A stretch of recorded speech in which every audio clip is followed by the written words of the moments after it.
Welcome back to the Lights Out podcast. Bedtime stories for boys and girls around the world. Good evening, boys and girls. Are you ready for bed? Are you all snuggled up and ready for the Lights Out bedtime story? Well, you're in for a treat tonight, because we have a book called Voices in the Park by Anthony Browne. And this is another book I found as I was rummaging through the books on our bookshelves, and it's nice to get back into the swing of things, so thank you for waiting, those of you who are fans of the show, and our mission of 1,000 ad-free stories forever for boys and girls around the world. But back to the story, because it's all about the story. Here we have Voices in the Park by Anthony Browne. Once upon a time, it was time to take Victoria, our pedigree Labrador, and Charles, our son, for a walk. When we arrived at the park, I let Victoria off her lead immediately. Some scruffy mongrel appeared and started bothering her. I shooed it off, but the horrible thing chased her all over the park. I ordered it to go away, but it took no notice of me whatsoever. "Sit," I said to Charles. "Here."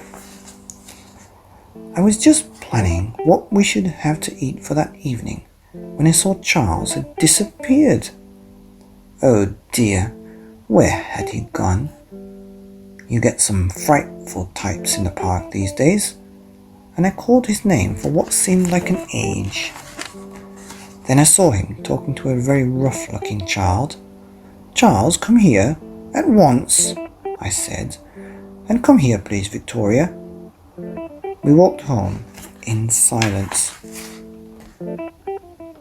Second voice. That was the first voice, by the way. Second voice. I needed to get out of the house, so me and Smudge took the dog to the park. He loves it there. I wish I had half the energy he's got. I settled on the bench and looked through the paper for a job. I know it's a waste of time really, but you've got to have a bit of hope, haven't you? Then it was time to go. Smudge cheered me up. She chatted happily to me all the way home. The third voice. I was at home on my own again. "It's so boring." Then Mummy said. She said that it was time for our walk. There was a very friendly dog in the park, and Victoria was having a great time. I wished I was. "Do you want to come on the slide?" a voice asked. It was a girl, unfortunately, but I went anyway. She was brilliant on the slide, and she went really fast. I was amazed. The two dogs raced around like old friends. The girl took off her coat and swung on the climbing frame, so I did the same.